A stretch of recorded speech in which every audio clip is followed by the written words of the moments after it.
Everyone, and welcome to today's meeting of the Perth and Kinross Licensing Board. I'd like to introduce members and officers. On my right, we have Councillor Ian McPherson, then Councillor Grant Stewart, Councillor Andrew Parrott, myself, Councillor Peter Barrett, convener of the board, Deputy Clerk to the board, Colin Elliott, and Councillor Chris Ahern on my left. Joining us online, we have Councillors Ian James, Mike Williamson and Rona Brock. And in the chamber, we have Licensing Manager Debbie Gilkison and Licensing Paralegal Shona Douglas. Can I remind everybody to switch off their mobile phones to avoid any disturbance or interruption to the meeting? And can I ask the Deputy Clerk if there are any apologies? Convener, just one from Councillor Anderson. Okay, thank you. Item 2 on our agenda is declarations of interest. Are there any declarations of interest from members of the board? I have a declaration on item 7.3, Convener. Thanks, Bailey Williamson. We'll note that. And if we could ask you to leave the meeting at the appropriate time, we'll call you back in afterwards. Thank you. Item 3 on our agenda is the minutes of our previous meeting of 24th of May 2023. Do members agree the minutes? Agreed. Thank you. Item 5 on our agenda is report to the Board of the annual functions. And can I ask Debbie Gilkison, Licensing Manager, to speak to the report? Thank you, Debbie. Good morning. I present to the Board the annual functions report for 2022-2023. As you will see from my report, there have been quite a few major applications due to various reasons, which were to amend the premises licence description, amend licensed hours to board policy hours, activities section changes and the terms, times of or parts of premises for children and young persons, at-home deliveries, internet sales and outdoor sale areas, change the premises layout to increase off-sales capacity and remove or vary local conditions. However, the figures are slightly down from 2021-2022, when we received 25 major licence applications compared to 21 for 22-23. In 2021-22, the board received 21 new premises licence applications compared to only 16 for 22 and 23. Surprisingly, only one case was brought before the board due to non-payment of annual fees, out of a total of 611 premise licence annual fees due. Without further ado, I ask the board to note the contents and approve the annual functions report. In order for me to upload a copy of the same to the alcohol licensing webpage and also provide a copy of this report to the Scottish Government. Thank you. Thank you for that brief summary of the report. Are there any questions to Mrs. Gilkison? Online? No. Okay. Thanks very much. Do we agree to approve the annual functions report? Great. Thank you very much. The next item on our agenda is the financial report, item 6, and again, can I ask Debbie Gilkison, Licensing Manager, to speak to the report? Perth and Kinross Licensing Board are required under Section 9B of the Licensing Scotland Act 2005 to publish an annual financial report at the end of the relevant financial year. This has to be published on the PKC website and a copy provided to the Scottish Government for their records. I ask the board to note the contents and approve the financial statement for 2022-2023. Thank you.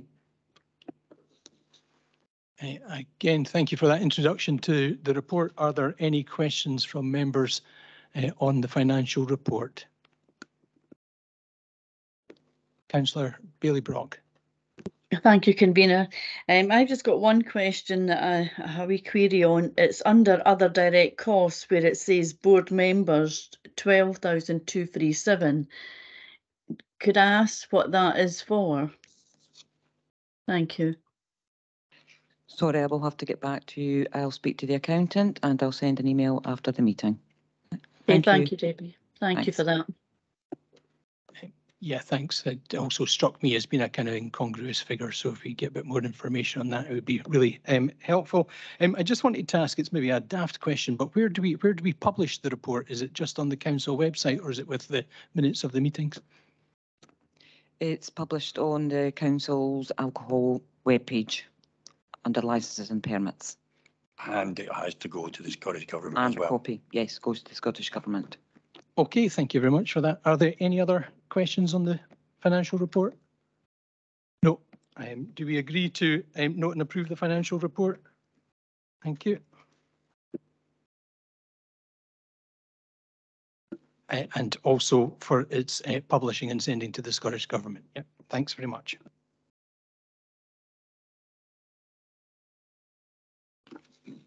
Item 7 on our agenda and page 33 onwards of your pack is the premises licence application for a craft beer bottle shop. Can I ask if the applicant Daniel O'Connor is present?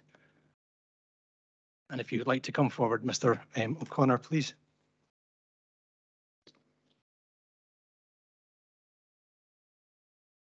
Can I just check if you heard the introductions to the board that we made earlier? And you have, otherwise we can run through them again. Yes, I heard it, yeah. That's great. Okay.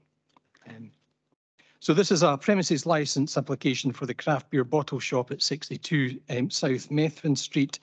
Can I ask the Deputy Clerk to the board to introduce the application? Colin. Thank you, Convener. Members, this application is for a full premises licence. Section 50 certificates are in place for planning, building standards and food hygiene. Planning permission was granted on 26 June 2023 for change of use from craft beer bottle shop with tap room to a public house. Planning conditions include that permission is only for 3 years, that a noise management plan shall be submitted, and that sound insulation and sound transmission properties of the structures and amenities shall be that any airborne noise from the operations within the premises do not constitute a statutory nuisance. That, of course, is background for you about the planning perspective. Police Scotland have not objected. The police have advised there are no instances of antisocial behaviour directly linked to this location over the last 2 years. Now, in the supplementary information document, it states that in respect to children 5 or under, no safe high care facility is provided, and there is no provision for heating customer supplied children's food at no extra cost. But Mr. O'Connor has now confirmed that those will be in place. Now, members, you have copies of the proposed location and layout plans with your papers for your information. The premises have operated in the occasional licences for some time, and lastly, convener, no objections have been received. Thanks for that, Mr. Elliott. Can I ask Mr. O'Connor if you would like to speak to your application? Sorry. No, like I said, I've been operating for 5 years in the town now. Moved premises a couple of years ago, so this is me just obviously applying for my full licence. I got my full licence at the old shop 5 weeks before lockdown. So then it's sort of not used, so I had to move premise during lockdown, and yeah, this is me going for a full licence again. Okay, thank you very much for that. Can I ask, are there any questions for the applicant? Councillor Parrott. Thank you very much. Can I ask if in association with the seating area, are you going to be continuing to simply sell the fine bottled products that I'm familiar with that you sell at the moment, or are you going to be introducing more run-of-the-mill products in kegs or larger containers? Yeah, so we have a draft system in the shop, board beers and draft, but I'm still predominantly just a bottle shop with a sitting in area where you can sit and have a beer. But it's, yeah, sort of high-end sort of products, yeah, that we sell.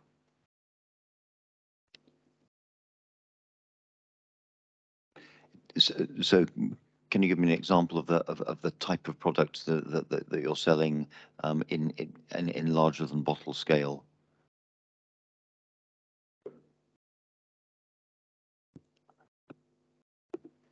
Yeah, so we can do takeaways in litre bottles. If people, it's what they call a growler. If people bring their growler in, they can get it filled, or yeah, like I said, they can just drink in the shop. But I suppose my main point is these are still products from the smaller craft beer industry products. Yeah, all products are from small craft brewers. You won't get any of the macro or supermarket stuff in that shop at all. Yeah. Thank you very much. I've got a question, Mr. O'Connor, regarding Section A and licensing objective prevention of crime and disorder. I note that the response that you'd made in the form with anybody in possession of drugs or weapons would be escorted out of the premises. I also just wanted to seek some reassurance that in those sorts of circumstances you would be contacting the police as well. Thank you. Are there any other questions for Mr. O'Connor? No. In which case, would you like to sum up, Mr. O'Connor? Are you? No. Okay. I think in that case, we're now ready to come to a decision. And do we agree to grant the application subject to mandatory conditions with no local conditions being added? And online? Yep. Okay. Can I ask the Deputy Clerk if there's anything else to add? Nothing more. Very clear. It's a grant of the application subject to mandatory conditions with no local conditions. Thanks very much, Mr. O'Connor.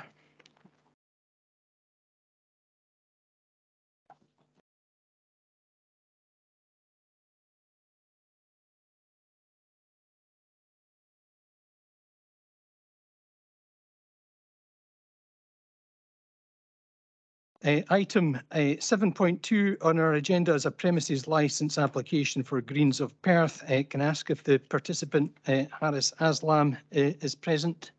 And if so, if you'd like to come forward and take a seat, Mr. Aslam. Good morning. Yes, Haris Aslam present on behalf of Greens Retail Limited. Okay. Were you present when we did the introduction of the board, Mr. Haslam, or would you like me to introduce the board to you? I was not. Apologies, but I'm more than happy to run through a quick introduction if that's okay with yourself. On my far right, we have Councillor Ian McPherson, Councillor Grant Stewart, Councillor Andrew Parrott, myself, Councillor Peter Barrett, convener of the board, Deputy Clerk to the board, Colin Elliott, and Bailey Chris Ahern, and on the screens you can see Councillor Ian James on the bigger part of the screen, Bailey Mike Williamson at the top of the screen, and Bailey Rona Brock at the bottom of the screen. So, super. Thank you very much. This is a premises licence application for Greens of Perth, 97 Creef Road. Can I ask the Deputy Clerk to introduce the application? Thank you, Convener. This application is for a full premises licence. Section 50 certificates in place for planning and food hygiene. Planning permission was granted on 5th April 2023 for change of use, alterations and subdivision of car showroom to form retail unit cafe, which is class 3, and hot food takeaway at 97 Creef Road, Perth. Planning conditions include that permission is restricted to 3 years. Now, a Section 50 certificate is not in place for building standards. They've commented that works have started on this building, including the removal of the roof and internal demolition. No building warrant has been submitted. A late building warrant must be obtained prior to works recommencing and a completion certificate accepted before occupation of the building. From your perspective, members, as you'll know, as there is no Section 50 certificate for building standards, this application will have to be downgraded to a provisional premises licence application. Delegated powers will apply to the confirmation stage to make it up to a full licence later on. Police Scotland have not objected. Police have not advised of any cases, complaints, representations within 1 year concerning antisocial behaviour on the premises or within a 50-metre radius of the premises. Now, as delivery of alcohol is sought, Board Policy 5.22 on the delivery of alcohol to and consumption by persons under 18 or drunk persons is therefore relevant, and you have a copy of that in your papers. It's a matter for the Board whether it is necessary or expedient to impose a local condition on the licence if granted to reflect that policy. Members, you have a copy of the proposed layout plan in your papers. That includes the location plan element. One small technical aspect is the location plan element in the plan. The whole building of 97 Creef Road is shown. However, that unit is to be subdivided and only part of it is to be licensed. The cafe and hot food takeaway are not to be licensed under this application. However, given the layout plan, it's clear which of the subdivided units this application will apply to. Therefore, I'm not suggesting alteration to the plan and the red blocking on this occasion, just a technical aspect. Now, in the layout plan element, members, the public alcohol display area shelving is seen in green, and the private or inaccessible alcohol display area is seen and denoted in red. And lastly, convener, no objections have been received. Thanks very much for that, Mr. Elliott. Can I ask the applicant if you wish to speak to your application? Yes, convener, more than happy to run through a quick introduction if that's okay with yourself. And if the board members have any further questions, I would be more than happy to address them and answer them. Good morning, I'm Harris Aslam, Managing Director of Greens Retail Limited. We operate now 20 convenience stores throughout Scotland, with our 20th store only having opened up a few weeks ago within the local authority and this licensing board's jurisdiction, which is Greens off Oakbank on Oakbank Road in Perth. Also operate Greens of Kinross as well, which is the former Co-op and previously David Sands store at Kinross High Street. We're quite a modern convenience retail business, family-owned, Scottish-based. The family traces its roots in convenience retailing to the first store that my late grandfather opened up in Markinch in 1982. And I have been at the helm of Greens Retail Limited since 2014, since when we established the Greens brand a few years after that and adopted the mantra redefining convenience retailing. So it's all about convenience retail. What do our customers want? What do our community want? It's all about our 4 Ps, which are people, product, place, planet. And we're all of the above in 10 years' time, but more importantly, how do we get there and how do we deliver that now? So that ranges widely. Fresh is very important to us. Fresh, local produce. We're very proud of a lot of our supplier relationships being local, including the likes of Graham's Dairies, who are obviously a Scottish-based dairy. Fisher and Donaldson, the kind of world famous, renowned 5th generation family bakers from Cooper, who deliver to the far majority of our stores, and dozens upon dozens of further suppliers as such. We're obviously here today to ask for a provisional premises license to be granted. We are quite excited about these premises. It's one of the first new builds that we will have opened in quite some time, and very important, I believe, to serve a lot of the development that is taking place around Perth. Obviously, it's on a busy main arterial route, and when we look at the current state or the state that the conditions been in the last few years, we're very, very much looking forward and keen to invest in it, create jobs, and deliver a convenience store with a full offering, including a licensed proposition that we can all be proud of. That's a quick summary from myself. I'm more than happy to, as mentioned, run through and answer any questions and cover off any specific aspects of whether it's licensing objectives or policies that we've got in place to ensure that we're meeting same. Thank you. Thank you very much for that, Mr. Haslam. Are there any questions for the applicant? Looking online? No. There isn't anything else you'd like to see by way of summing up, is there? No, I think I'm happy with that, and I would be obliged if the board were to, of course, move to grant the application. Thanks very much for that. I think in which case we are ready to come to a decision. And do we, one, agree to downgrade the application to a provisional premises licence application, and then secondly, grant the application subject to mandatory conditions and one local condition requiring a written delivery policy? Right. Looking online. Okay. Thanks very much for that. Can I ask the Deputy Clerk if there's anything else to add? I think that was very clear, how it's all been narrated by yourself, Convener. Just for Mr. Lasner's benefit, when you're ready, when the premises is ready, we'll deal with everything through officers, Shona, who's sitting over there. So you tell us it's ready, make sure your building standards are in place, and then we'll look to get it confirmed to a full licence. Much obliged. Thank you very much.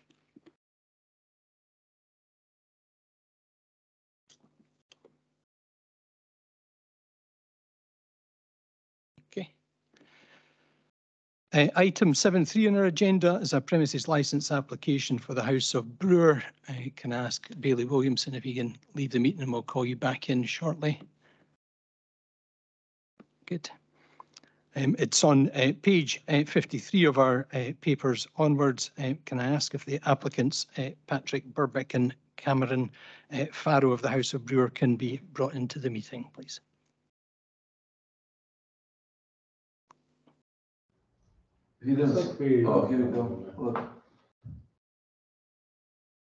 Sorry, what was that?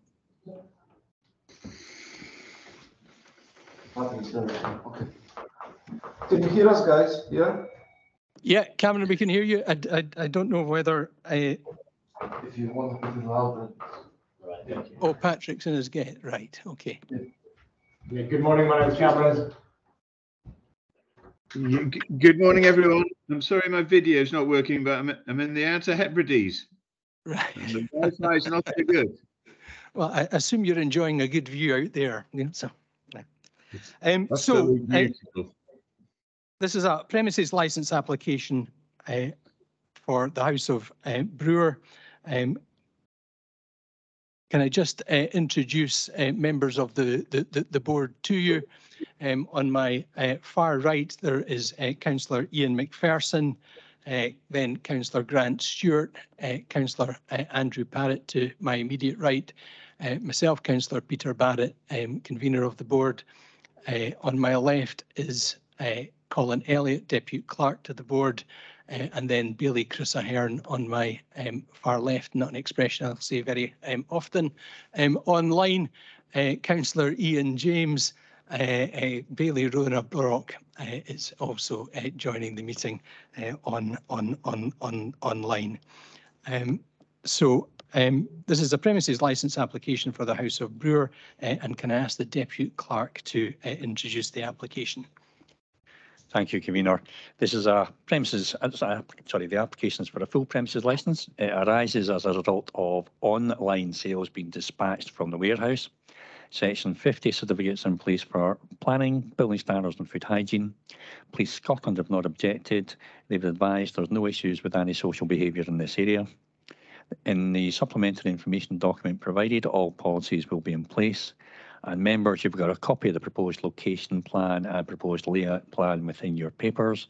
The premises have recently operated on occasional licences, pending this application, of course. And finally, Convener, no objections have been received. Thanks very much for that, Colin. Can I ask the applicants if they wish to speak to their application? I think just a very brief comment from our side, if I may, is that, as has just been said, we've had temporary licenses for this function, and we really want to get it all formalised and make sure that we're doing the right thing and make sure that we're performing the way that we would expect.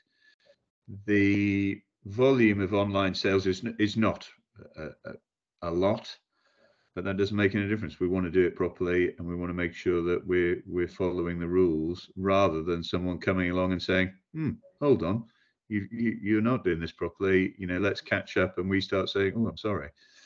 Cameron runs the warehouse. He has very good controls in place over the security for the alcohol, and that security, I can tell you, is really primarily on a financial basis rather than on a licensing basis. But I think if I told you anything else, you would not believe me anyway.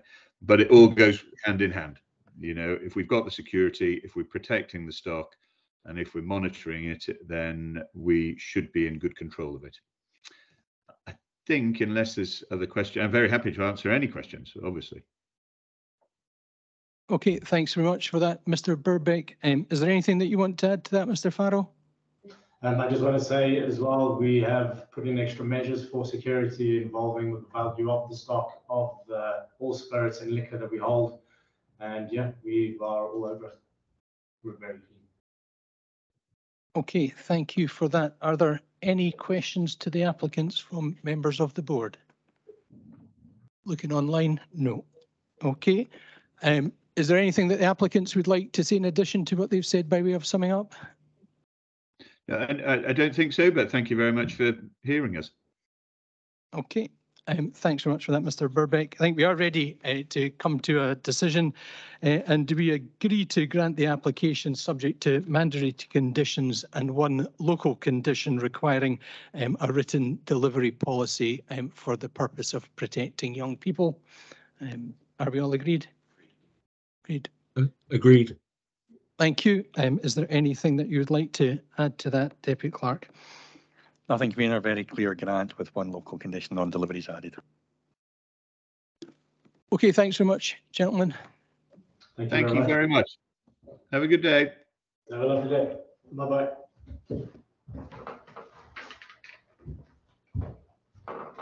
Sure, if we can bring Councillor Williamson back in, that would be great. Thanks.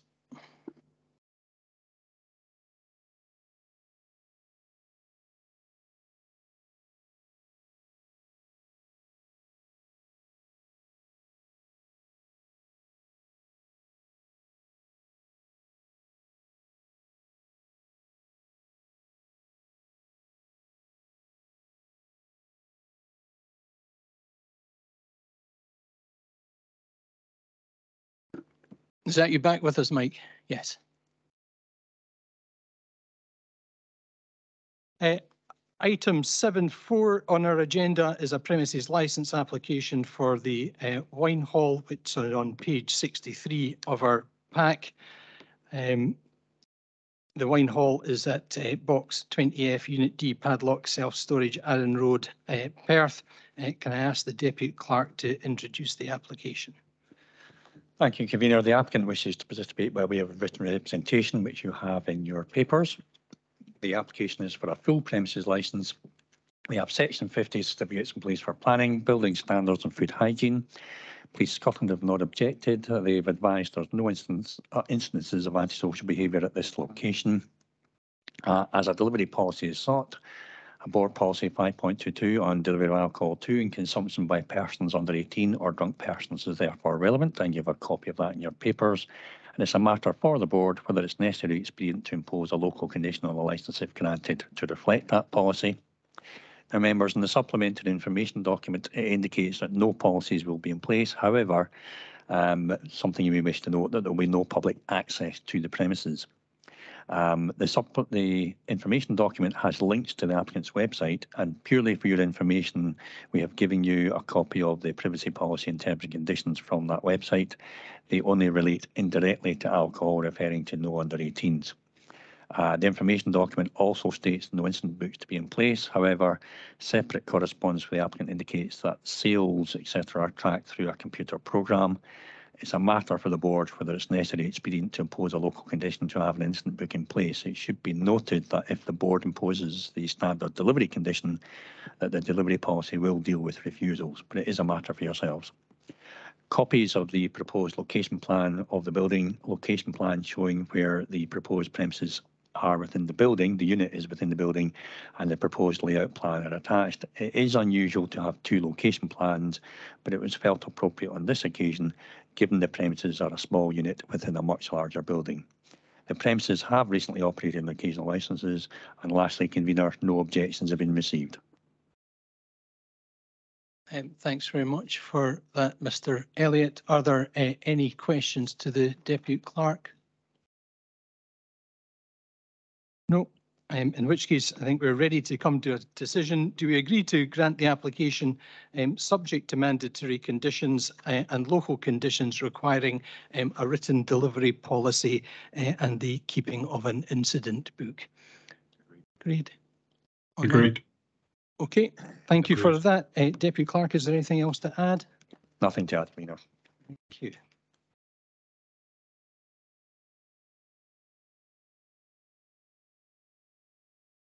Item 7.5 on our agenda is a premises licence at Unit 3 Arran Road, Perth. It's on page 81 of our papers, and I can ask if the participant, Craig Brownhill of Brownhill Whisky Company, is present. So please take a seat, Mr. Brownhill. You can operate the microphone by pressing the button, and if you press it off again once you've finished speaking, then it'll enable anybody to ask you any questions. So were you present when I was introducing the board earlier, or would you like me to introduce everybody again? I was present earlier. Thank you. Okay, thank you. Can I ask the Deputy Clerk to introduce the application? Thank you, Convener. This application is for a full premises licence. It relates to internet sales and there will be no access to the premises by the public. Section 50 certificates are in place for planning, building standards and food hygiene. Police Scotland have not objected. They have not advised of any cases, complaints or representations within 1 year concerning antisocial behaviour on the premises or within a 50-metre radius of the premises. With online sales, delivery of alcohol is anticipated. Therefore, Board Policy 5.22 on the delivery of alcohol to and consumption by persons under 18 or drunk persons is therefore relevant. Yes, I'm repeating this from the previous one, but it's a matter for the board whether it's necessary or expedient to impose a local condition on the licence, if granted, to reflect that policy. Now, members, you have copies of the proposed location and proposed layout plan within your papers. No objections have been received. And lastly, Convener, just a technical thing. It was noted that, well, asked members to note in the papers that it says the proposed description of the premises starts off by saying 1.5 square foot unit. Now, of course, when you think about that, that's not accurate. And I have to admit, I didn't spot it. But we've clarified that that can be changed to 151 square metres unit. And then the description would stay the same after that. Thanks for that, Mr. Elliott. Mr. Brownhill, can I ask if you want to speak to your application? Yeah, thank you very much for meeting with me. Yeah, I apologise for that typo, so I can confirm it is. Is that better? Yeah, so yeah, I can confirm it's 151 square meters, not 1 square foot. Yeah, so I just wanted to say a little bit about us as a company. So we're a small business. It's just my wife and I. So we set up the company April last year, moved into our unit in May of this year. So we've gone through kind of the applications related to MRCs. We have our compounder's license registered with AWRS of that. So we began our alcohol production in June of this year.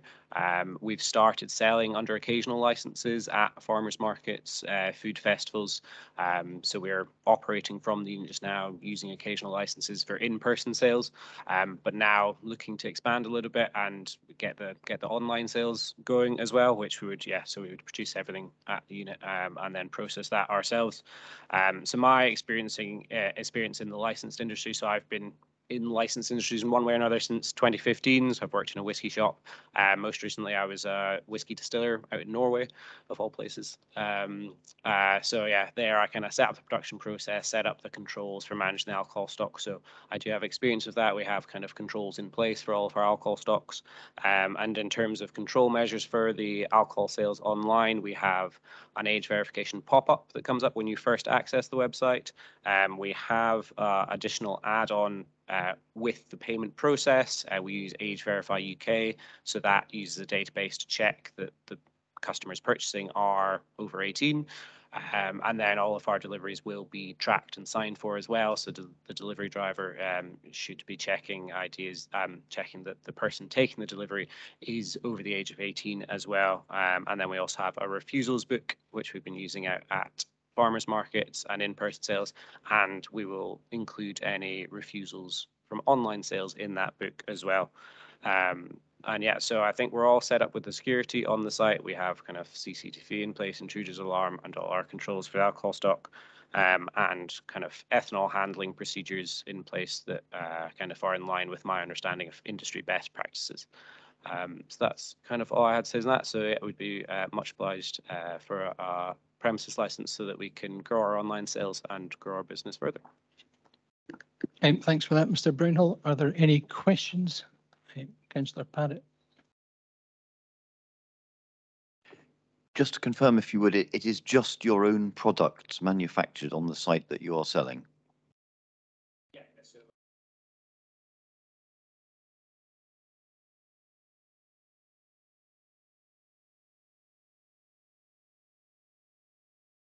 Can I ask what alcohol products you're producing, just for interest's sake? Yeah, absolutely. So we are producing a strawberry and cacao nib liqueur. So we're kind of focusing on using local ingredients as much as we can. So we get our strawberries just from over by Scone. So that's sold. We do that at 20% alcohol in a 50cl glass bottle, and then we're looking at developing more recipes as well, and kind of having a range of liqueurs. Thanks very much for that. I'm looking online to see if there's any questions. No. No further questions in the chamber. Is there anything you'd like to say by way of summing up, Mr. Brownhill? I think I've said everything I'd like to say, so yeah, it would just be much obliged if you'd grant the license. Okay, we are now ready to come to a decision. Do we agree to grant the application subject to mandatory conditions and one local condition requiring a written delivery policy? Agreed. Okay. Thanks very Agreed. much. Can I ask the Deputy Clerk if there's anything he wishes to add? Just one thing, just one thing to add, Convener. Excuse me. Yes, grant subject to managed conditions and a local condition for deliveries, but also mark in the minutes that it's amending the description of the premises to read 151 square metre unit. Thank you for that. Thank you, Mr. Brownhill. Thank you very much.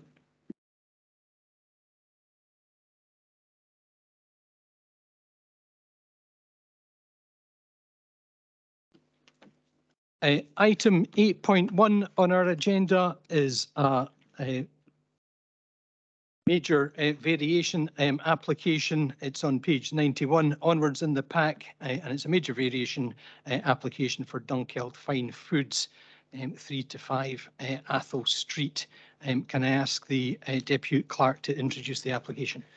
Thank you, Convener. The applicant wishes to participate by way of a written representation, which you have before you, members.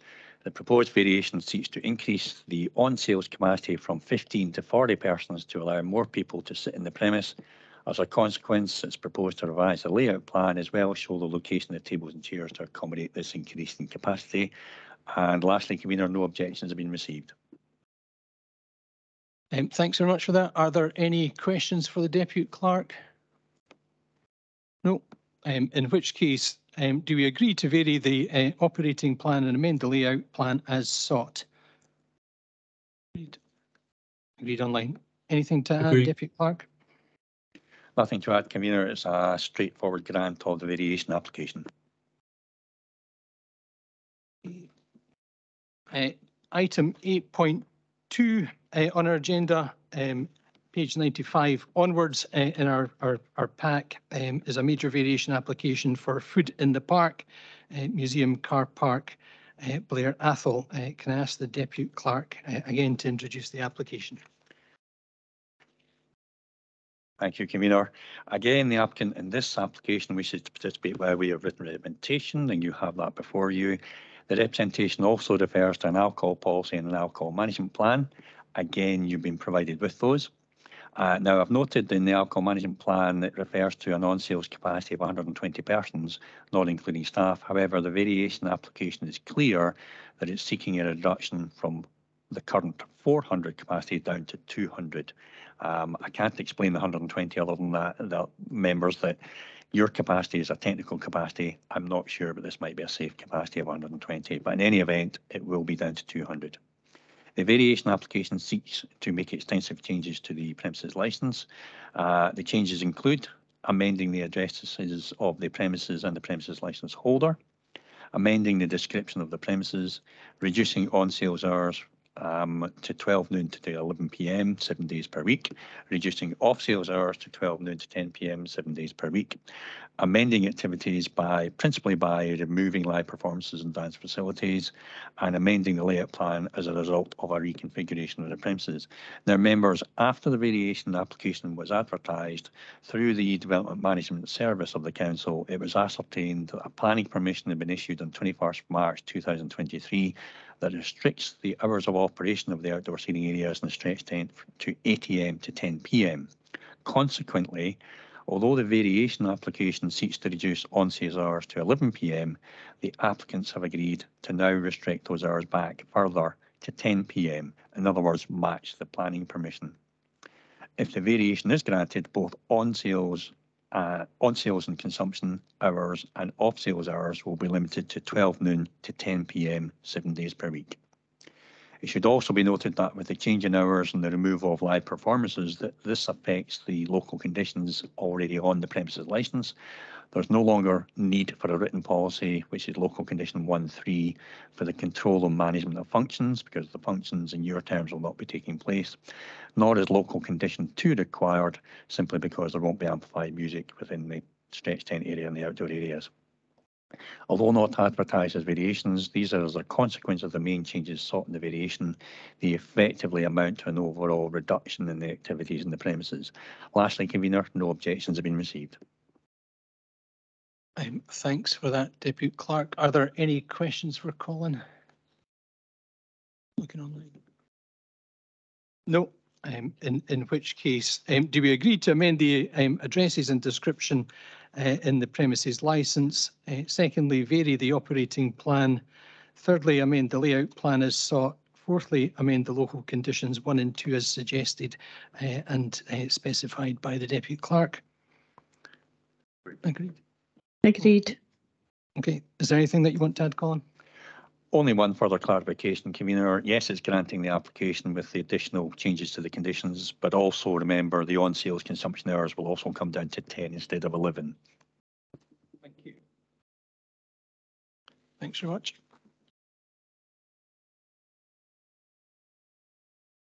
Do you know if you've got Andrew Hunter here? Right.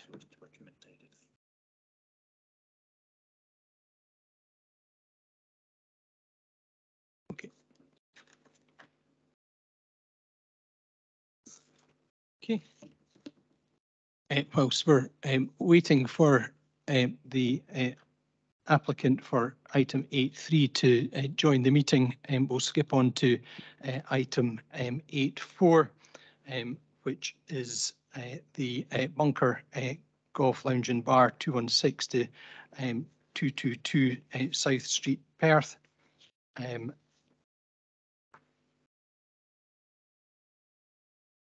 And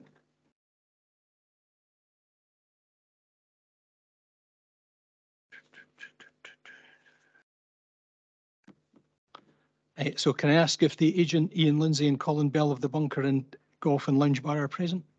Just myself, sir. Just, okay. And were you present when I was introducing the board previously, or would you like? Yes, I was. You are, okay, thanks.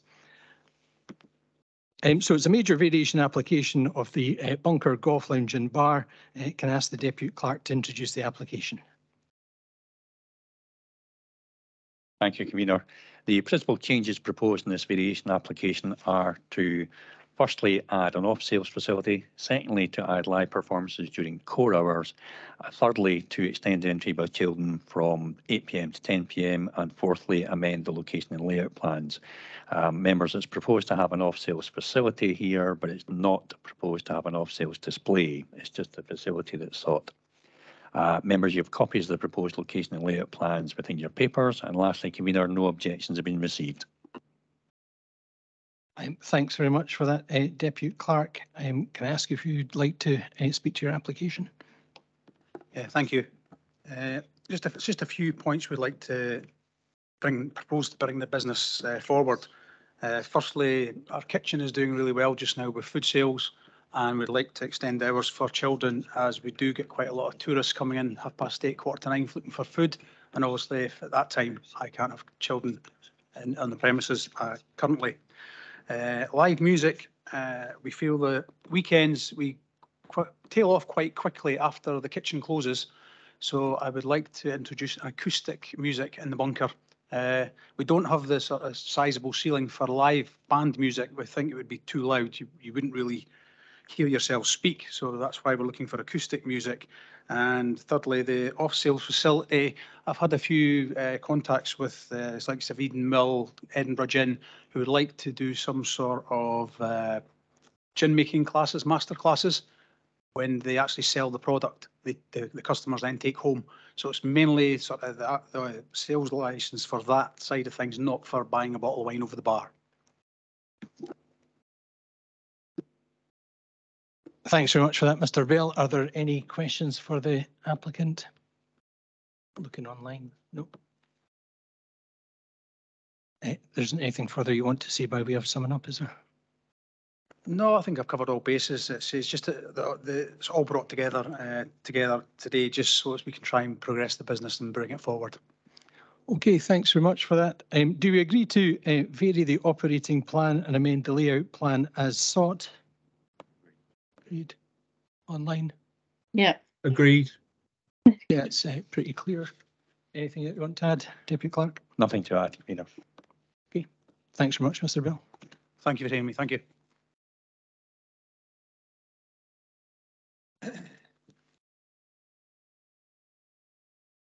So, Shona, do we have Andrew Hunter yet? Yes, please.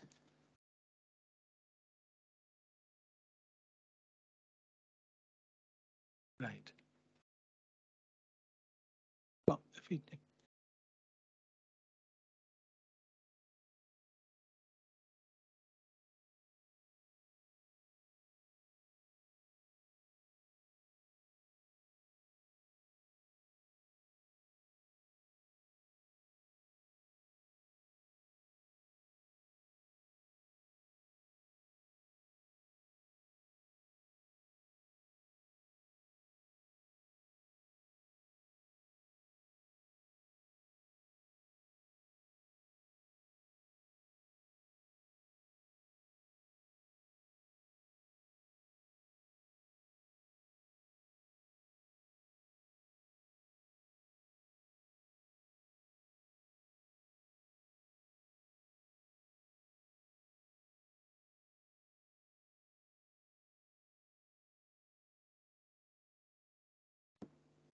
Okay, can I suggest that we have a 10-minute recess and come back at 5 to 11, ready to start at 11?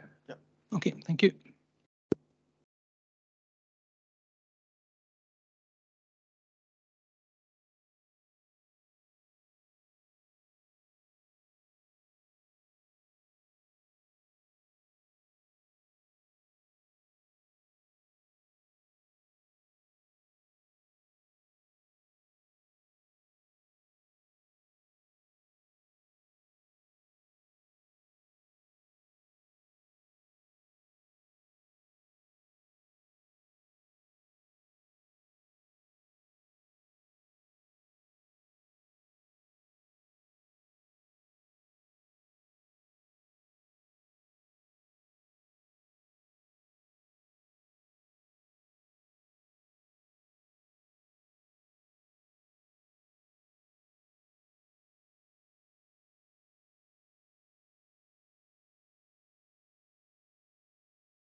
Can I just check that all online members are back in the meeting?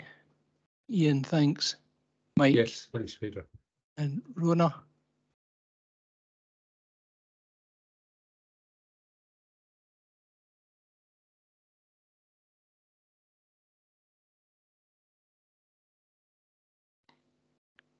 Hi, Rona. Thanks. Just wanted to check you were back online.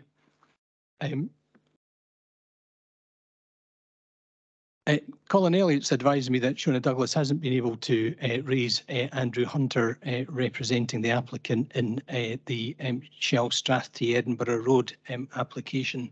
If the applicant does join the meeting later, then we can deal with that application, but otherwise can we agree just to defer that? Agreed. Okay. Thank you. Agreed.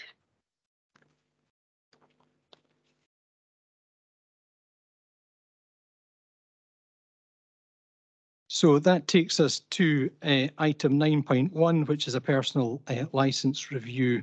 It's on page 121 onwards of our packs. And can I ask that Lauren Barrington Hart and Police Scotland are brought into the meeting?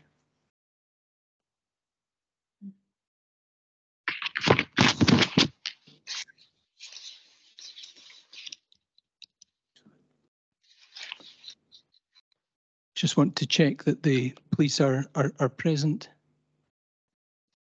Good morning, yes. Myself, Okay. Sergeant James Gordon, and I've also got Constable Thompson Craig with me.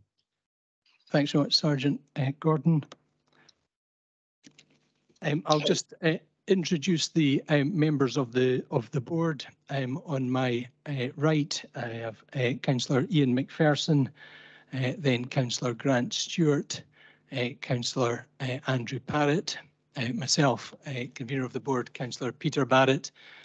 On my left, Deputy Clerk to the board, Colin Elliott, then Councillor Chris Ahern, Bailey Chris Ahern, and online I've got Councillor Ian James, Bailey Mike Williamson, and Bailey Rona Brock. And also in the chamber, we've got Licensing Standards Officer Louise Cormack and Shona Douglas, paralegal. So this is a personal licence review for Lauren Barrington Hart. Can I ask the Deputy Clerk to introduce the review? Thank you, Convener. Members, you'll be aware that the participants, both the personal licence holder and the police, are participating by video conferencing today. Now, Lauren Barrington Hart is, as a personal licence holder, notified the board she was facing charges of drink driving by an email back in March. You have a copy of that. Police Scotland then confirmed, and again you have a copy of their confirmation letter, that she was convicted of a relevant offence on 21st April 2023 in Coventry and Warwickshire Court in relation to a contravention of Section 5 Road Traffic Act 1988, which is drink driving. She was disqualified from driving for 23 months, fined £480, cost of £135 and victim surcharge £192. Now, Convener, it's my understanding the personal licence holder provides staff to various licensed premises. She is not a designated premises manager for any licensed premise in Scotland. And lastly, Convener, members should note and take into account that Police Scotland have not made any recommendation in this case. Thank you. Thanks for that, Mr. Elliott. Can I ask Police Scotland to put forward their submissions? Sergeant James Gordon, please. Good morning. It'll actually be myself that's putting forward the submission. It's Kerry Thompson Craig. Just as your Mr. Elliott has already stated, Miss Barrington Hart is a personal licence holder, having been issued a licence by the Perth and Kinross Licensing Board on the 3rd of May 2019, and it's due to expire on the 2nd of May 2029. You requested confirmation of the conviction, and Police Scotland submitted a letter on the 30th of May 2023 confirming that Ms Barrington Hart had indeed been convicted at Coventry and Warwickshire Magistrates Court on the 21st of the 4th, 2023. And as Mr. Elliott says, that was the details of her conviction. We have been unable to establish the full circumstances that led to the offence that occurred, other than that it took place on the 4th of February 2023 on Central Avenue in Nuneaton. We are unable to confirm if the licence holder has any foreign convictions, and we make no recommendation to the board on the basis of the conviction. Thank you. Okay, thank you for that. Are there any questions for the police? Rona. Could I just ask one question on your for the disposal part of it? It says disqualified from driving for 23 months. Is that correct? It is. I've completed the course which they offered to me, so it will be 18 months. Okay. So next October. I did send an email. That one was for the police. Thanks. But that's thanks, fine. Ms. Thank Barrington you. Hart. I think Rona's question was actually for the police, but if you've answered it, is there anything that the police wish to add to that? No, not at all. It did state on the police national computer that if Miss Barrington Hart did go through a driver course, then the 23 months would be reduced. That's fine. Thank you very much for that. Thank you. Thanks, Rona. Are there any other members' questions for the police at this time? No. In which case, can I ask Ms. Barrington Hart if you would like to put your submissions forward to the board? Yeah, if that's okay.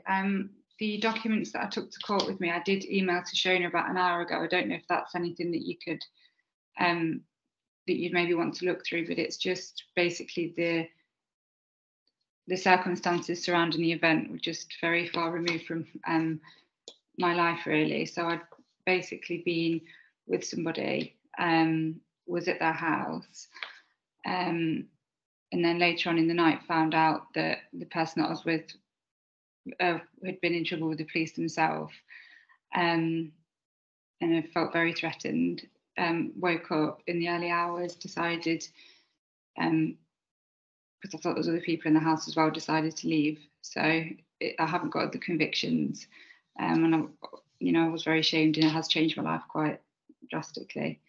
But if you would be able to read them, I would be really grateful, because it probably explains it a bit better than what I can now. Feeling a little bit nervous. Yeah, unfortunately, we don't have those documents available to us, Ms. Barrington Hart. So I don't know whether you can give us any further information about it, or, I apologise if that's distressing to you. Oh no, it's my fault. It's not. That's it. Okay, so if it's okay, I'll perhaps just read out the letter that I wrote to the magistrate. So I'm writing this letter to express my sincere remorse for my irresponsible, dangerous actions. When I was pulled over in my car by the police officer and taken to the police station in the back of their van, I was very embarrassed, ashamed, scared.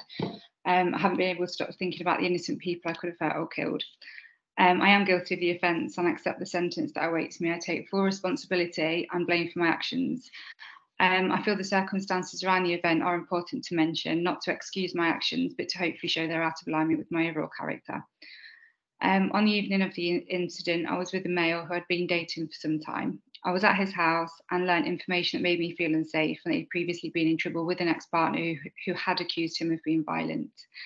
As the evening progressed, he began to shout at me and threaten me in an aggressive way, which made me feel very nervous and scared of what he might do.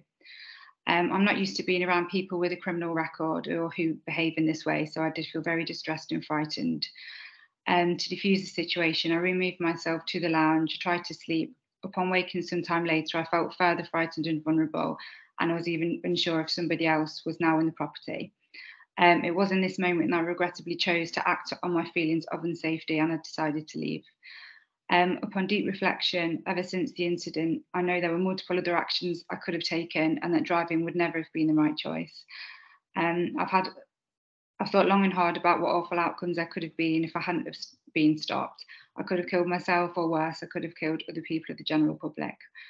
I have and will continue to take every step to ensure nothing like this ever happens again. I've cut all contact with the person I was with that night, and I've since chosen to consume less alcohol. On the occasion that I do consume alcohol, it's in very small quantities, and I give my car keys to a family member or friend to lock away safe. Obviously, this was before my licence had been taken when I was in court. I'm seeking guidance from a psychotherapist to understand why I made the decision, and I have learned skills to ensure I don't do it again. It's always been important to me to actively contribute to society in a positive way. I undertook community care work during COVID when my staff and agency stopped, and so having used taxpayers' resources like this leaves me deeply ashamed. I will pay any fine with gratitude for the safety that police and courts maintain in this country. And then finally, it just says, I would like a chance to tell you that I don't have a criminal record or previous points on my licence. And I am genuinely sorry to have done this. I'd very much like to express my interest to further my knowledge and understand the fatal implications by doing a driving course. And then the only other documents that I'd sent were just character references from people. Okay, thank you. Thank you for that. Are there any questions from members of the board to Ms. Barrington-Hart? Looking online, no. Yeah, I was just wondering if you could confirm our understanding that we got from the Deputy Clerk to the board as to whether you are actually working in any premises or the requirement for your personal licence. No, I don't. I'm simply a trainer. I'm sorry, there was a bit of interference on the line there. I didn't. No, I don't work in any premises myself. Okay, thank you.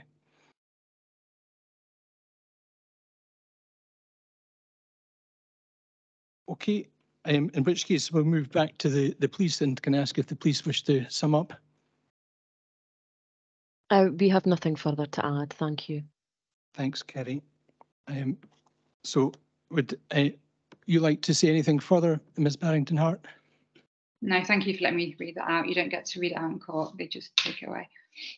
Okay, can I suggest that members retire to consider this review? Yep, agreed to do that.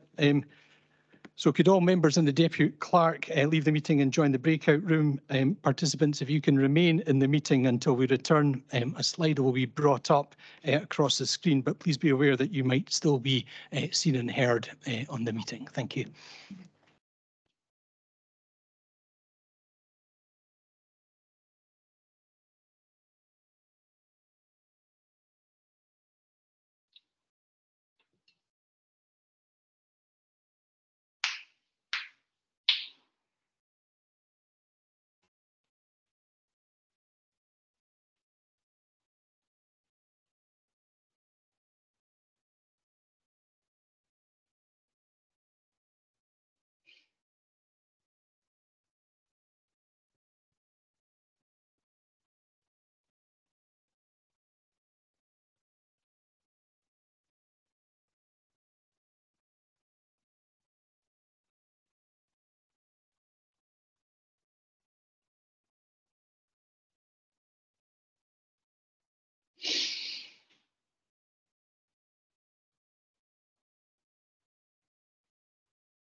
Okay, are we all ready to proceed?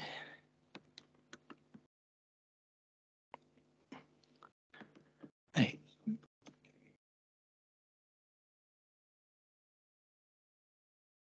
Sorry, who's not got a camera on?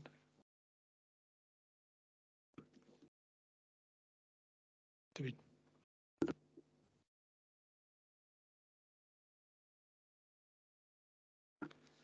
Can I just ask if Kerry Thompson Craig is present? Yes. Okay, thank you. Do we have a motion? Yes, Councillor Parrott. Yes, we do. The motion is that we note the offence on the personal licence and take no other action in this case. And do you have a seconder for that motion? I'm happy to second. Is there an amendment? No. Can I then ask, are we all agreed with the motion? Agreed. Okay. Thank you. Can I ask the Deputy Clerk if there's anything else to add? Just to explain to the Lord Banishment Hart, you've probably heard what's happened is they must, as a matter of law, put that offence on the personal licence, but otherwise they're not taking any other action. That's the end of the matter. Thank you. Okay.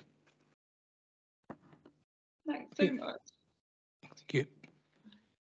And that takes us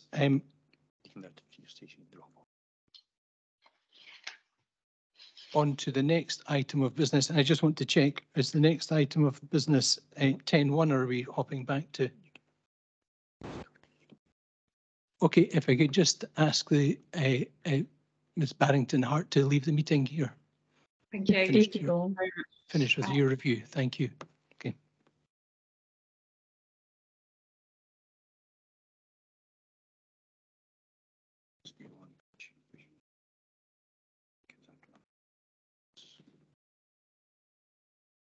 Okay, so Sean, are you able to bring the applicant's agent in for item 8.3?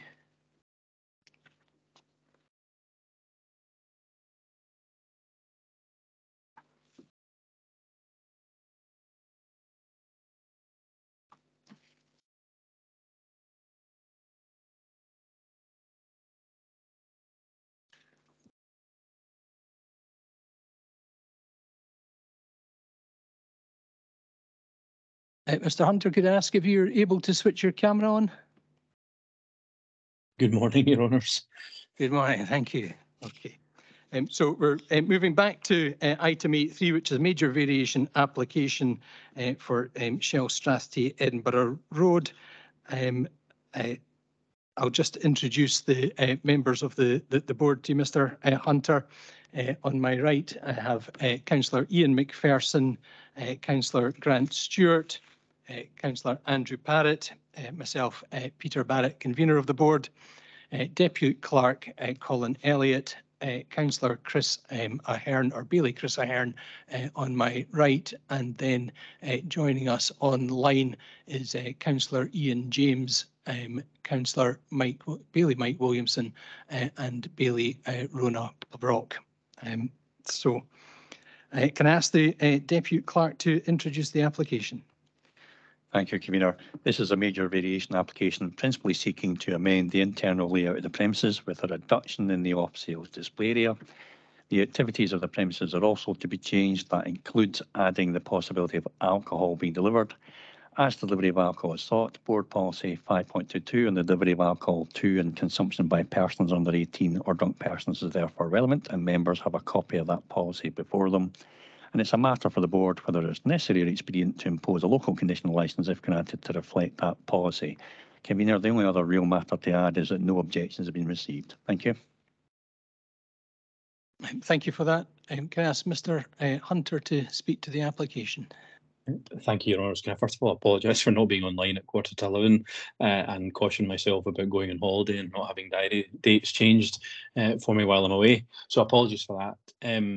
Your Honours, or some of the members might remember, I did actually the application for this site under its former owner's motor fuel, and as part of a requirement to do so, motor fuel sold these premises recently to Shell. And as a result of that, there's some changes internally to reflect Shell's retail layout for the premises, which includes I think a small reduction in the off-sales capacity.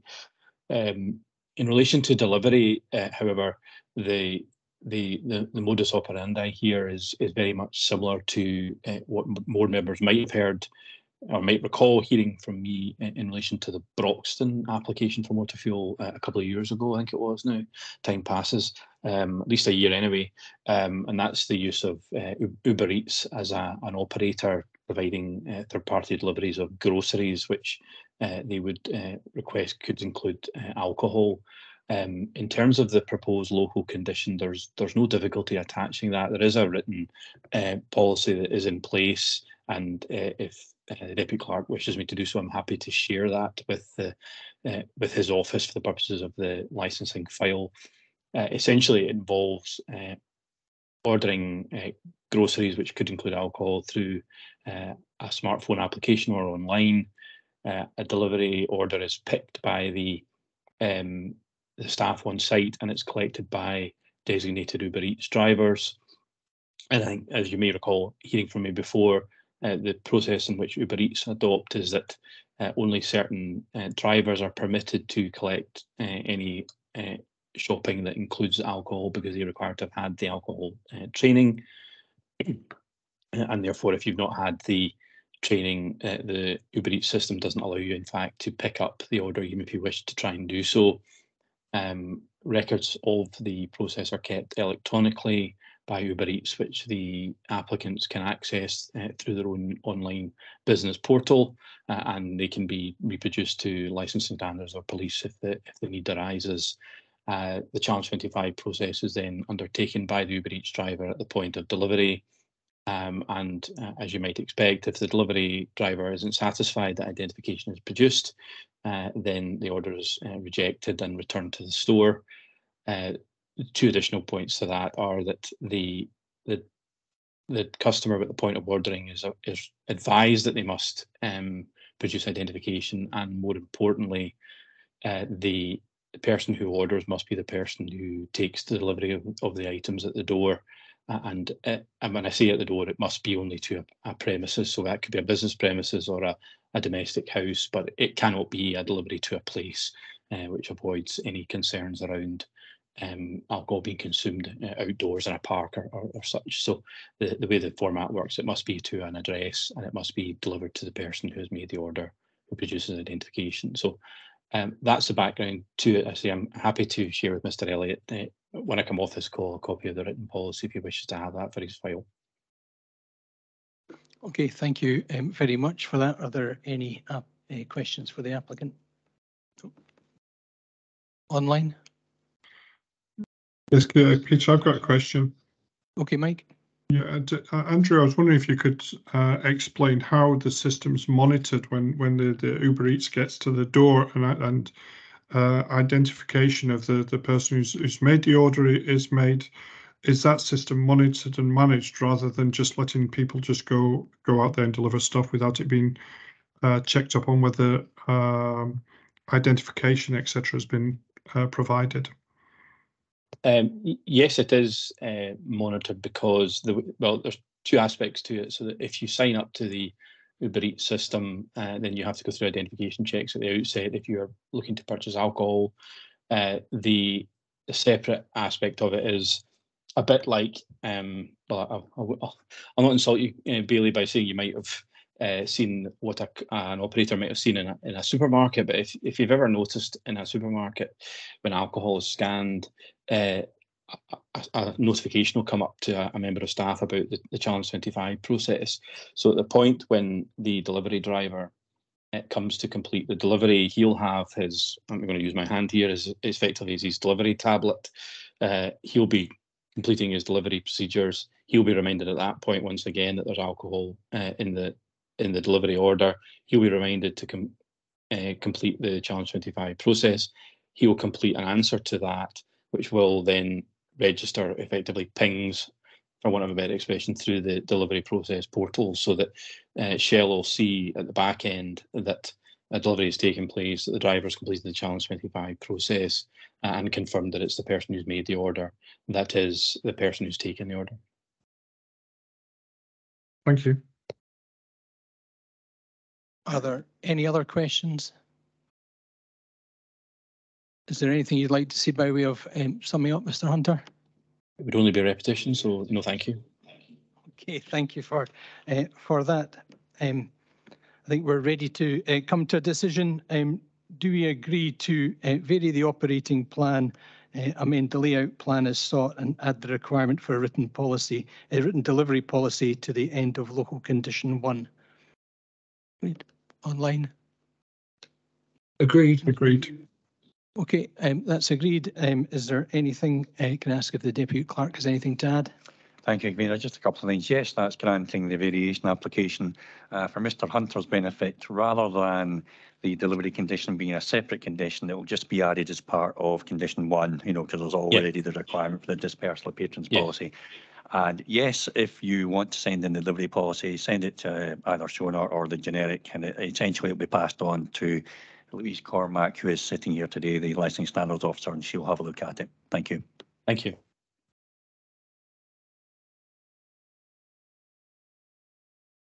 Okay, that takes us to item 10.1, provisional premises licence application for Premier Kinross on page 127 of your pack onwards.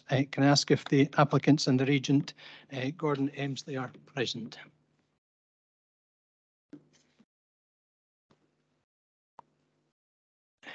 I take it Please Scotland are still already present. And can we bring in objectors Claire and Alan Baxter? Yes. Are you off? Okay.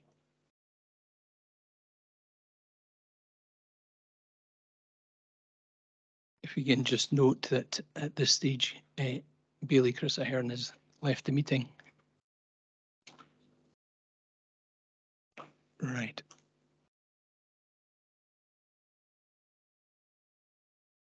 So we don't have the objectors. Okay. I'll just, I don't know if you were present when I did the board introductions previously, Mr. Emsley, if you want me to run through them again. No, I thank you. Umpteen times already. Okay. We also have Louise Cormack, Licensing Standards Officer, present today. As I say, it's a provisional premises licence application for Premier Kinross 83 to 85 High Street. Can I ask the Deputy Clerk to introduce the application?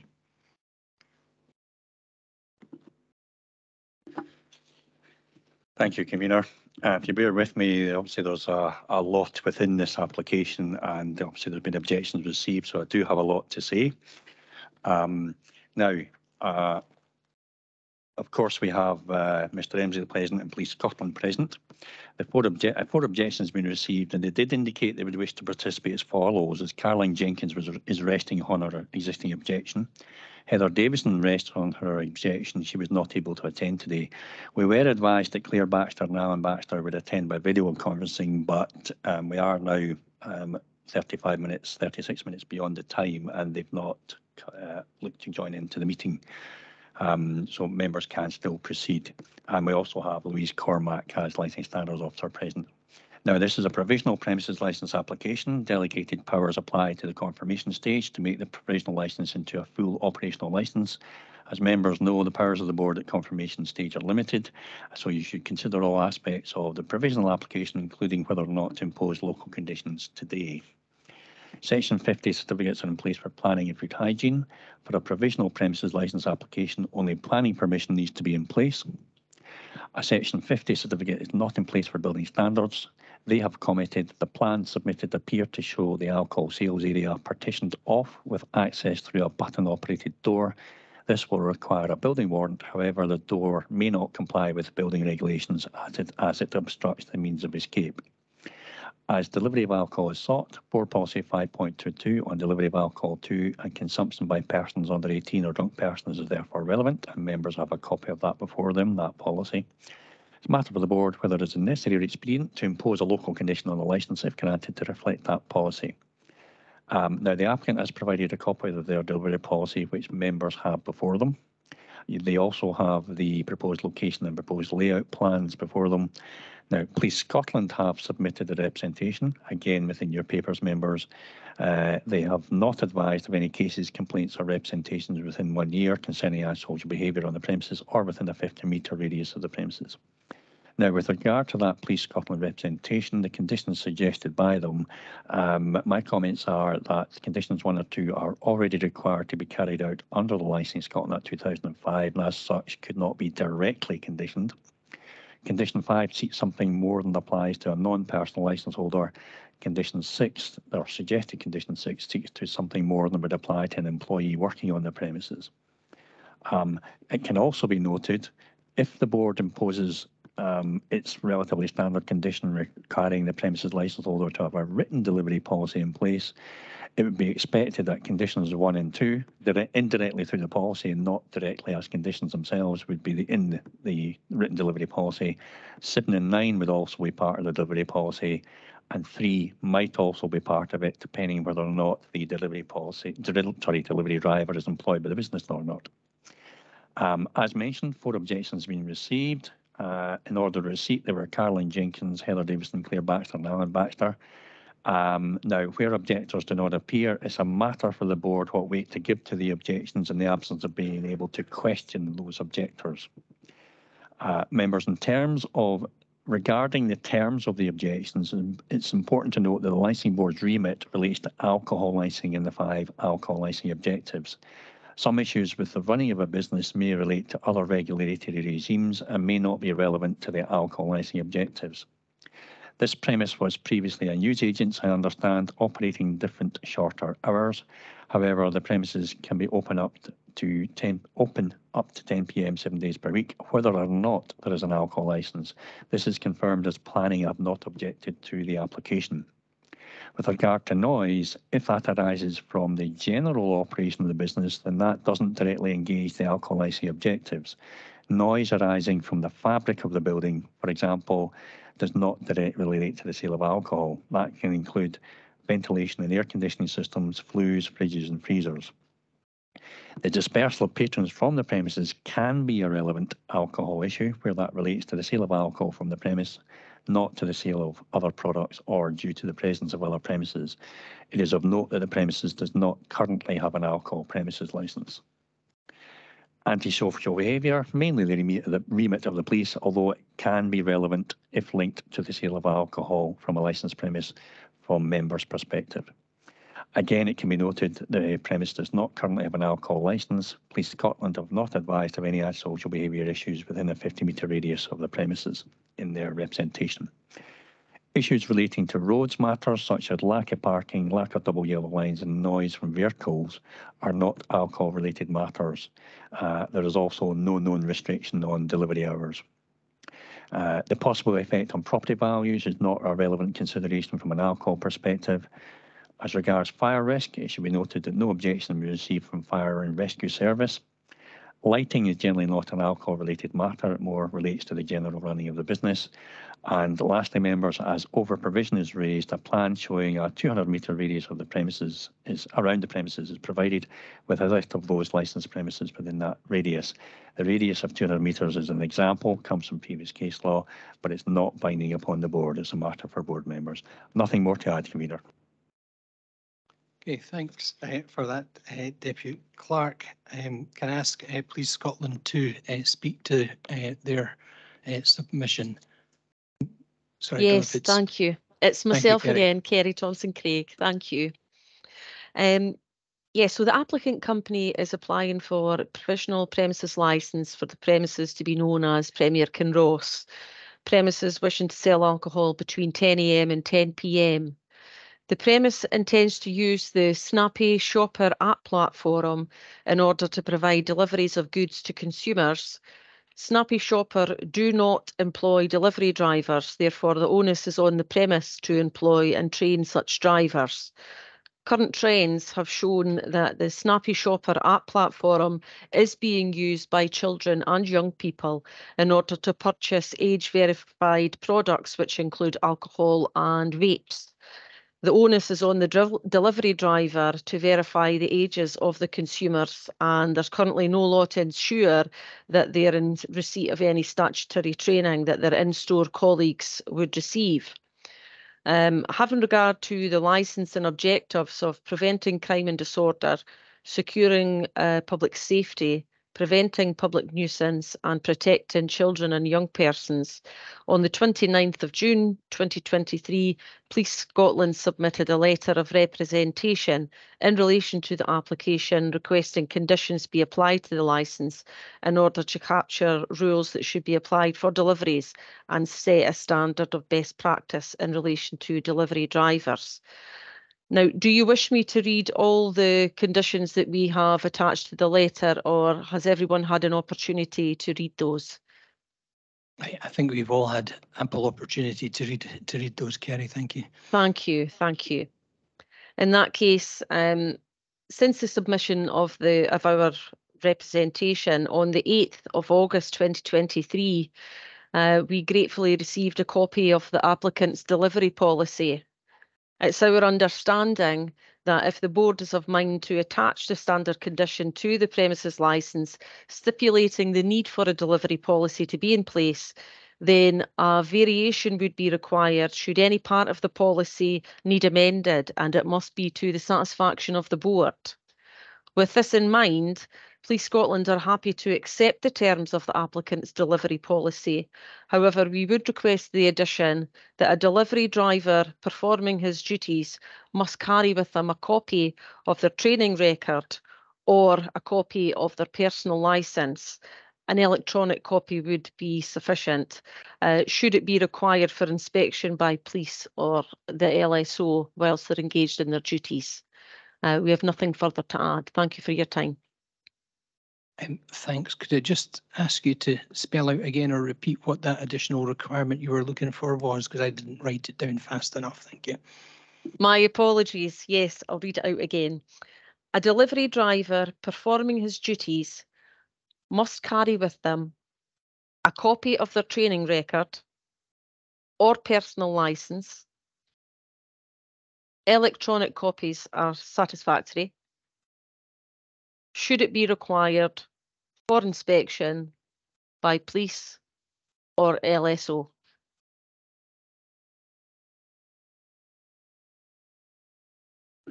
Thanks very much for Thank you. that. Did you get all of that down, Colin? Yes, could I just come in, Convener, just to kind of clarify, and there's a subtlety in there. What was suggested was that there would need, if there was any change, there need to be a variation. Partly true. If the board imposes the standard condition to have a written policy in place for deliveries, then if there was any request to remove that condition, it would need a major variation. However, the policy itself, if there's any changes within the policy, that's something that's done to the satisfaction of the board. So that does not require a major variation to come back. What it needs is communications, particularly with our licensing standards officer. So it's not a formal process to change the terms of the policy, but there is still a process that's needed informally with our licensing standards officer. So there is measures of control there, if you know what I'm getting at. Okay, did you understand that, Kerry? Yes, so long as there's measures in place that would ensure that the board are fully cited on any amendment to the delivery policy. Thank you. Thank you very much for that. I think that's the assurance that the Deputy Clerk's just given. Can I ask, are there any questions for the police? No. Chris is gone. Okay, in which case, thank you very much for that. Can I ask Louise Cormack, Licensing Standards Officer, to speak?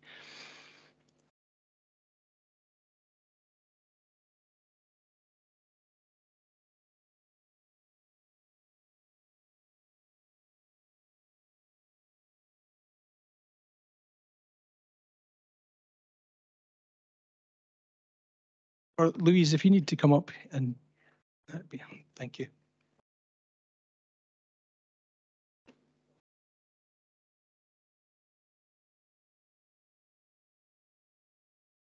Colin, sorry, Louise, it's awkward, but if I could ask you to take the microphone to its original location, because otherwise the cameras will not pick you up. It's just where it's missing from a couple of seats along from Gordon. Yeah.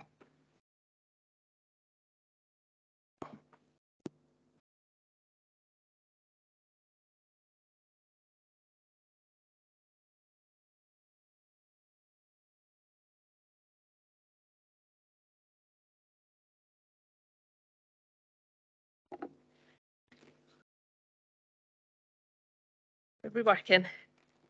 Morning, everybody.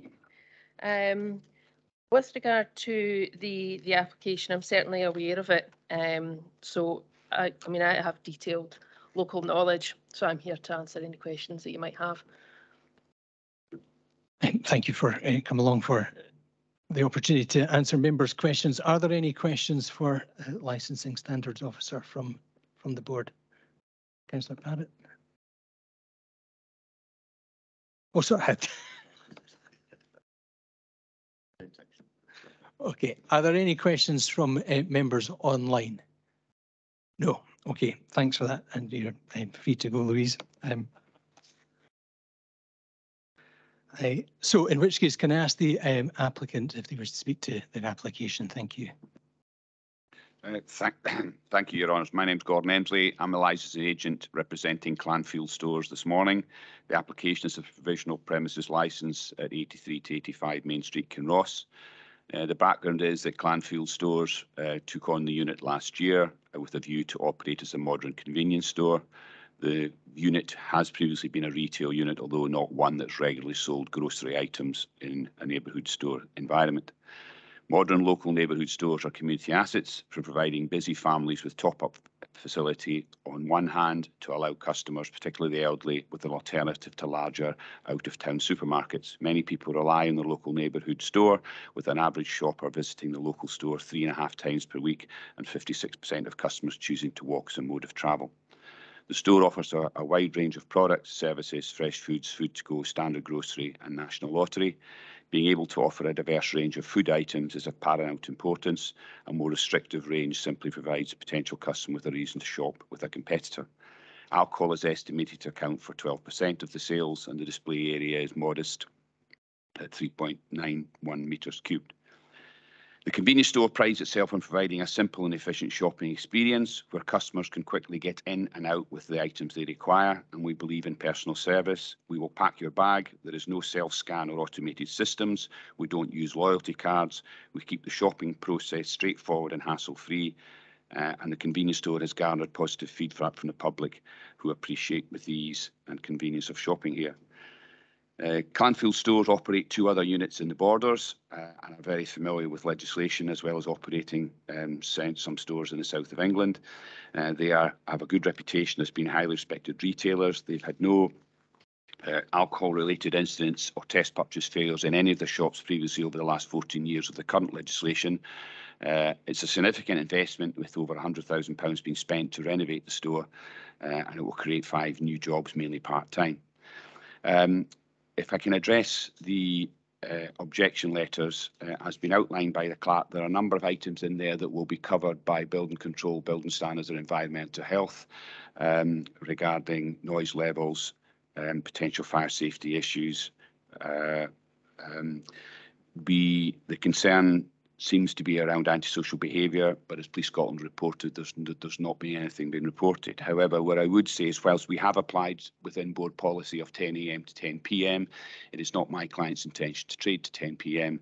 His intention at this stage would be trading no later than 8 PM, maintaining the high street, whilst Greens across the road will maintain 10 PM. We're only looking to trade till 8 PM at this present moment in time. I believe it's a competent application that seeks to provide an improved service to the local community of Kinross, and would propose your application to your honours.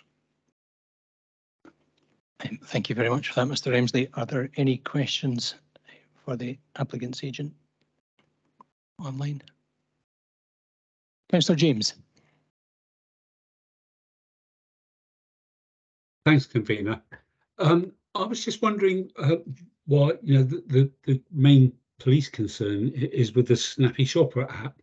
Why have you chosen to use this app for off sales as opposed to one of the other more well-known delivery companies? Thank you.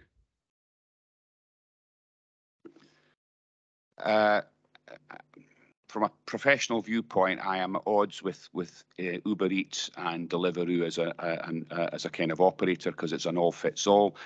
Snappy Shopper enables the retailer to employ their own individuals, which will be the case here. So there's no third party, there's no ambiguity. It's the shop's license and the shop are totally accountable. There's no third party involvement whatsoever.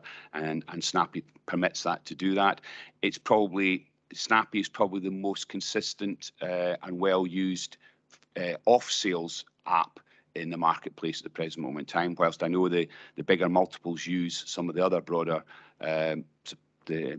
platforms, Snappy is the one that they are most comfortable with and they have used previously, hence why they're using it again or proposed to use it again. Thanks for that, Mr. Emsley. Are there any other questions? No. In which case, can I ask the police to sum up, Kerry? Thank you. As previously stated, we now that we are in possession of the applicant's home delivery process policy, we're satisfied with the contents of that, and the only thing that we would ask over and above that would be the point that I raised earlier, that the delivery driver carries with them a copy of either their training record or their personal licence, should it be required for inspection. That's all. Thank you.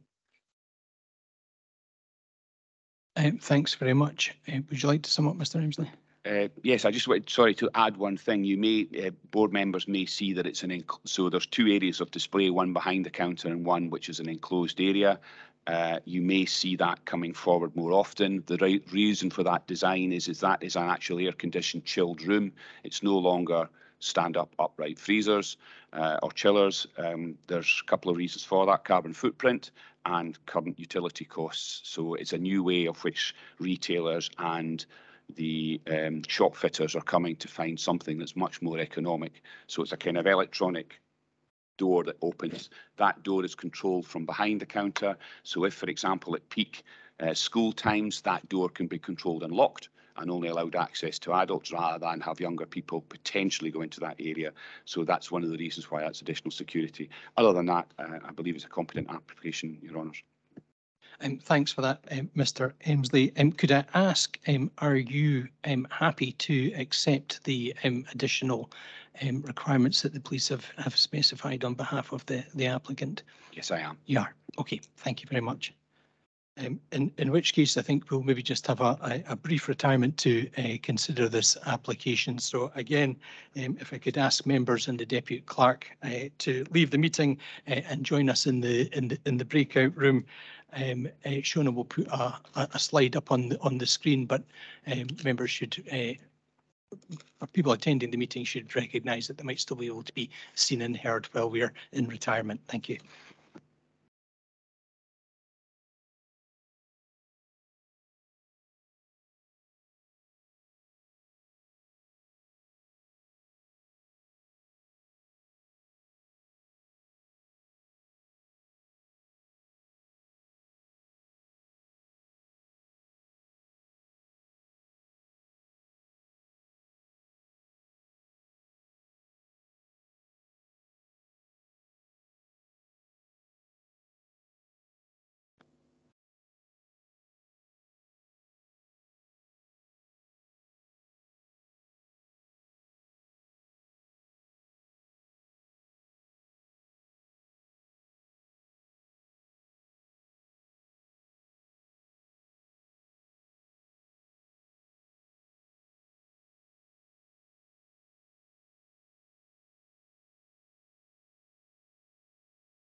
Okay, I'd like to reconvene the meeting. Are we ready to proceed? Is everybody present online? Great. I'd like to move that we grant the application and licence subject to mandatory conditions with local condition on the taking of orders and subsequent delivery of alcohol out with the premises for the purpose of protecting young people. Do you have a seconder? Yeah, happy to second, convener. Thanks for that, Councillor Bailey Williamson. Is there any amendment? No. Are we all agreed? Thank you. Can I ask the Deputy Clerk if there's anything to add? Yes, Convener, obviously clearly members have granted the provisional premises licence application with mandatory conditions and a local condition concerning deliveries. Just for clarification, there was discussion earlier on about adding an additional, it was called a condition, but actually that will be added in within the written policy itself. You know, as we kind of discussed. So although it looks like there's only one condition being added, all those details that we discussed will be within the written policy. And of course, well, licensing standards officer can kind of assist in that process as normally does and check it as well as time goes on. It can be an evolving policy as well. So it doesn't need to directly come back to the board every time there's a change. Nothing more to add, Convener. Okay, thanks for that, Mr. Emsley. Can I just thank everybody for their attendance and participation, and that brings today's proceedings to an end. Thanks very much. Thank you. Thanks.